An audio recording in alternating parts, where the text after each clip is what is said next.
Hey guys, time for an update on the Fly12 here. You know, hear the cicadas for a bit while I'm outside. It's the cicada season here in Japan. But I had a little bit of a problem with the black here. If you can see, if I lift this away, you see that? It's faded.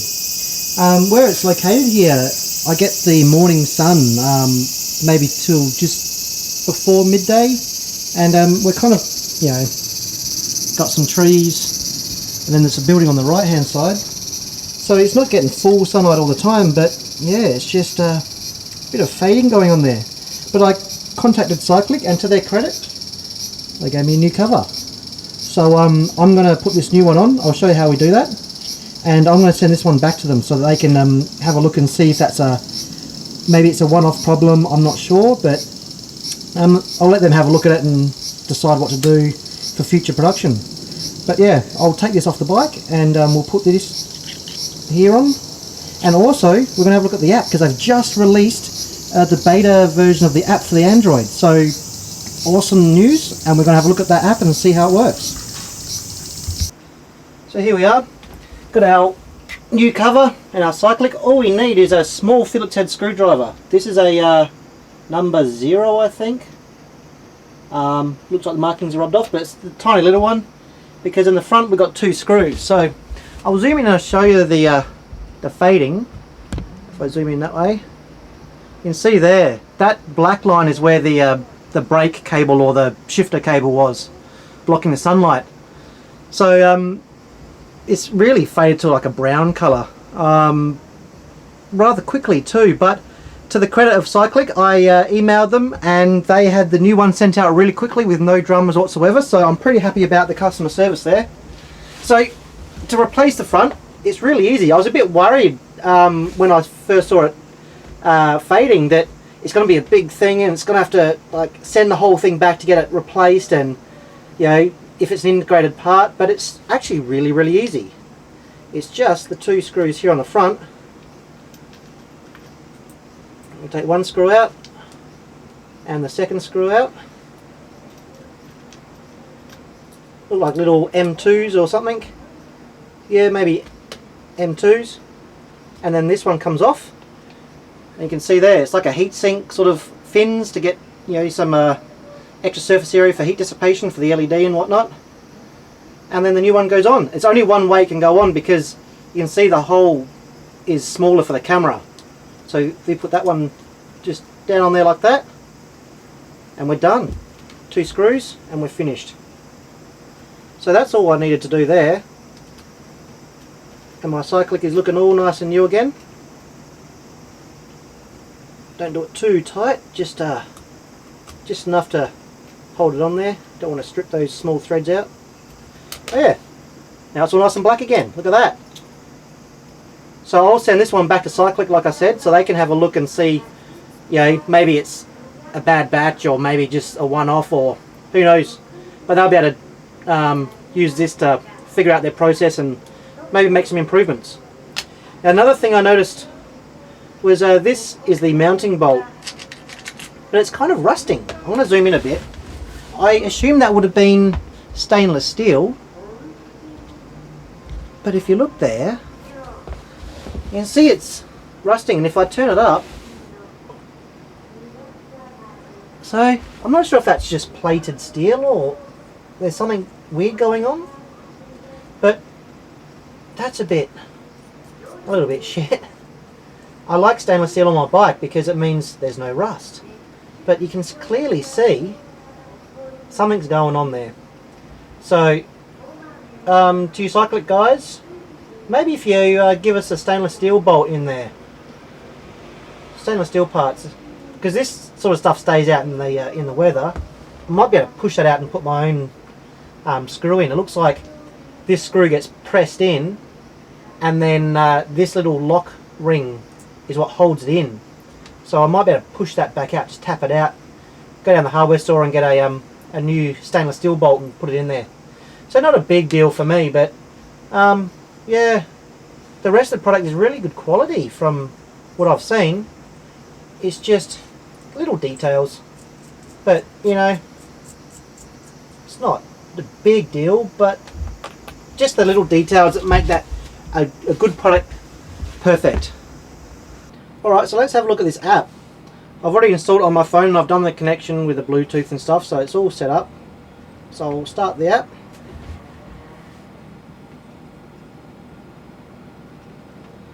Yep. Turn on the Bluetooth. And it turns on for you. So it looks like that when the Cycliq is turned off, the Bluetooth then will activate the device. So there must be some sort of standby function or Bluetooth low energy or something going on. So you don't have to turn this on and then activate it in your app. The app just does it all for you. So that's pretty good. So we've got a few different options here. Oh, I was saying now there is a problem which I'll come to in a moment, and I'm going to give them a bit of a pass because this is the first release on Android of this app. It says it's a beta or beta, whatever you want to say.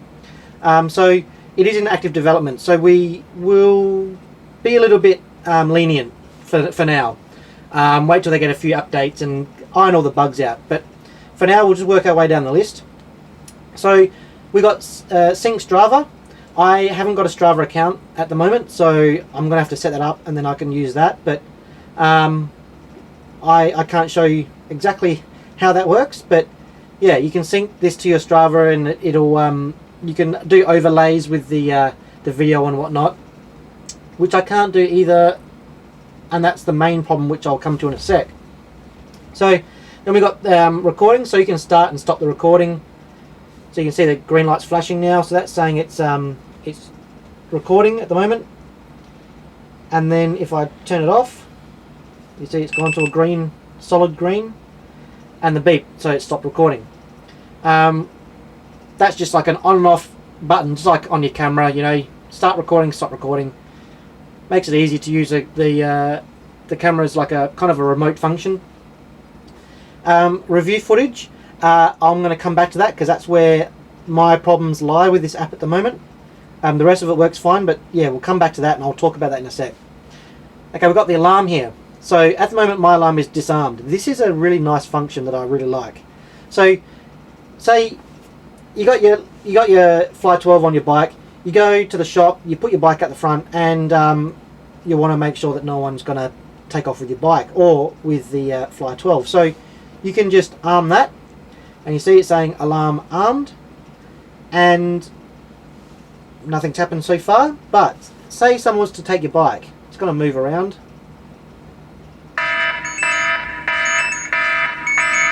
Flashing red light, the light at the front's flashing, you've got the alarm going off. So you hit OK, you run out, and you can catch the person stealing your bike. Now, to turn this off, this alarm, you can't turn it off with the buttons on the device itself. You have to press the alarm armed button here, and that will then turn it off. So that's also recording footage, I believe. You can see the flashing green light. So that will be recording any footage, making a big song and dance, and drawing attention to the fact that someone's trying to steal your bike and your Fly12. So that's a nice feature there. I like that. And then down the bottom we got the Fly12 settings. So this is all the configuration stuff. Some of these settings you can actually do with the config file on the SD card in the device. Some of them you can't. So things like the video here, you can't set that in the config file, I believe. I mentioned that in my first video. So you got 1080p and 720p, two resolutions, full high def and standard high def, or whatever they call that. 720p, 1080p, and you got 45 frames and 30 frames, and then for 720p you got 60 frames and 30 frames. Now the 1080p doesn't have the full 60 frames like 720, but that's just a bandwidth issue. Not a problem, it's just 1080p is 4 times the pixels of 720p, so you're going to be pushing a lot more data, so you've got to drop the frame rate to compensate. There will be a maximum bandwidth through the chipset, through to the SD card. So the 720p can do a higher frame rate because you've got less pixels at a faster rate, or you got more pixels at a slower rate. It's just a trade-off. So I've got mine set to 1080p 45 frames per second because I like the high resolution. You can pick out the number plates easier of cars that might cause a problem on the road, and 45 frames is pretty respectable. An average frame rate for your normal handy cam or your video camera is 30 frames. So to have a high frame rate, yeah, you're going to get more frames, more data, so you can slow things down and get a little bit of a slow motion effect there. So that's pretty good. Then we got the light modes. We got the 10 modes that I went through with my last video. That's 9 flash rates, or 9 on modes, plus the 10th is the off. And you see here I can turn them on and off.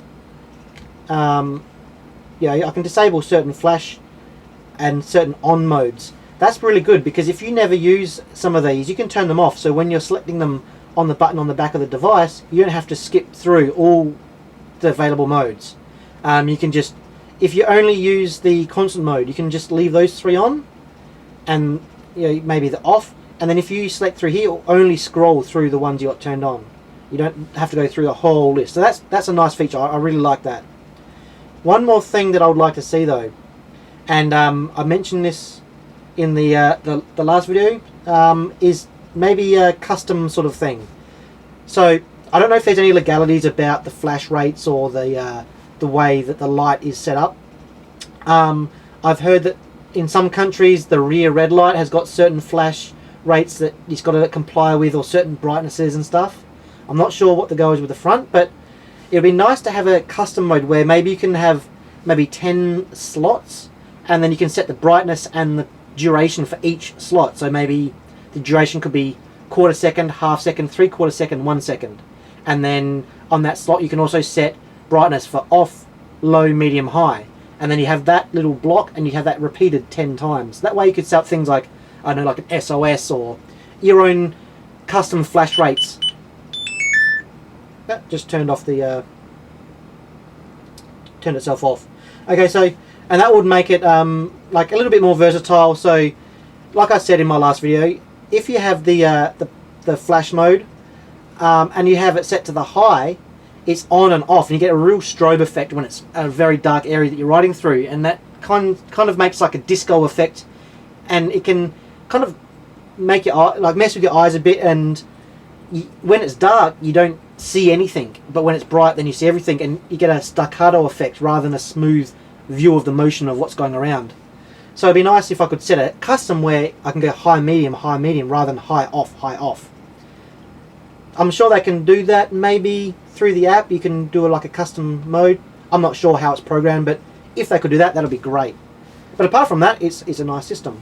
So then we come down, we got the sound. So you got the recording alert interval here, and you can set that to oh, it's going to reboot. There we go. So we can set 3 minutes, 5 minutes and 10 minutes, and that's just going to give us a beep for every 3, 5 or 10 minutes of recording.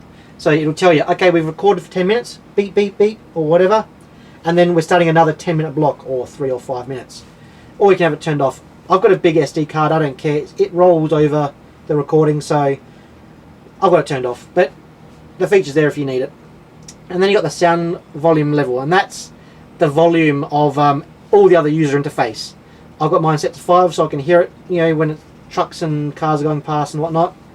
But anywhere from 1 to 5. Then we've got system configuration. So we've got idle mode and instant mode. That'll be things like instant mode is like if your bike falls over because you've had an accident, it'll save that video that it was recording when it detected that your bike's been tilted. Things like that, so that you won't overwrite any important video there. Then we got the Wi-Fi name and Wi-Fi password. You can set those yourself. That's the Wi-Fi that this is using, or it's creating, like it's an access point. So you can set your name and password. I've set my Wi-Fi to Fly12 Trek because my bike's a Trek. And then you got your Strava settings, which I haven't set up, like I said. Version settings. If it's going to go in there, here we go. So that's going to tell me the firmware. It looks like they need to do something there with the numbers. It's kind of rolled around there just to make it fit on the screen better. But you can check your firmware with what's on the website to make sure you got the latest firmware in the device. Oh yeah, BLE, there we go, Bluetooth Low Energy. So that's what will be in the standby mode to allow the app to turn the Fly12 on and off when you start the app, it will automatically turn that on. So we'll be using the BLE. So that's the version there, and then a serial number for warranty purposes, and so you can easily see, oh, what's the serial number? Oh, there it is right there. So that's pretty much all the settings. Down the bottom we've got About Fly12. That just takes you to the website, just a website link. So we'll head out of there. Now, the next thing I'm going to show you is the review footage. This is where I'm having a bit of problem. My phone connects, but the app doesn't detect that it's been connected. So maybe I'm doing something wrong. But I'll demonstrate what happens, and someone let me know if I'm doing it wrong, or if maybe there's a bug in the app. I'm using a Samsung Galaxy S5 international version. It's more than powerful enough to be able to handle the app and the video and the connections and everything. So I'm pretty sure it's not my phone. The Wi-Fi works perfectly otherwise, but it's just the system here. But maybe being a beta release, it's got a few kinks to work out. So let's hit that. Now you can see that's going orange and green. Orange, orange, green, orange, orange, green. That means that the Wi-Fi is loading. So now it's beeped. Now we've got just orange and green. That means that the Wi-Fi is ready. So if I hit the connect button there, let this scan, and there we go, Fly12. Okay, so let's connect. I've already connected before, so my password is already in there. And we're connected. Okay, so connected to the Wi-Fi network, Fly12 track, my device here. So I'm going to go back to my app, and it says I can't connect. Fly12 could not be connected. Please make sure you're connected to the Fly12 Wi-Fi. But I am connected. The phone's telling me I'm connected, but the app won't detect that. So I'm not sure what's going on. I can't download anything. I can't make any connections, so I can't show you the overlays and stuff because it won't let me. So hopefully that's going to be rectified soon. Cycliq guys, make it work. I want that now. I want more. I want more. Give them an inch, it'll take a mile. So that's pretty much the app in a nutshell. This is going to tell me it won't connect because we're in Wi-Fi mode, not Bluetooth mode.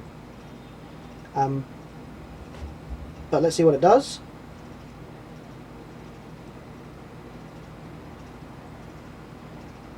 No device found.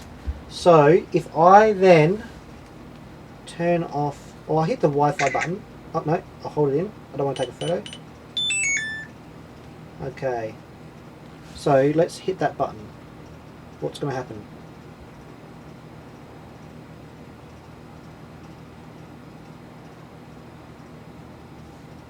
Come on, baby.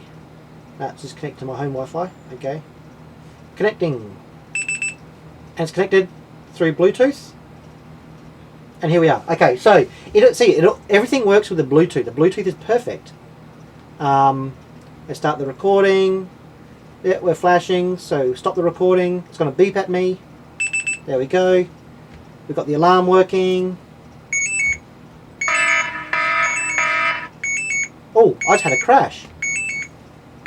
That just crashed. It will send that. Okay. I'm going to have to wait for this to load. And then disarm. Okay, so the app just crashed. I just sent the report, so maybe they'll get some information from that. Yeah, so the alarm works.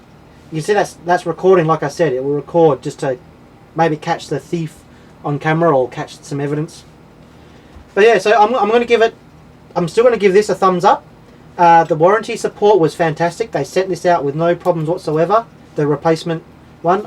Like I said, I'm going to send that back, and maybe they can have a look at it and figure out what's going on. Maybe a little upgrade they could make for future versions is give us a stainless steel screw in there, just so that doesn't rust out. But apart from that, I'm going to give the device 2 thumbs up. The Bluetooth functionality, 2 thumbs up. The Wi-Fi, we'll wait to see the next update. Like I said, it's beta. We're going to give them some leniency. I'm not going to can it.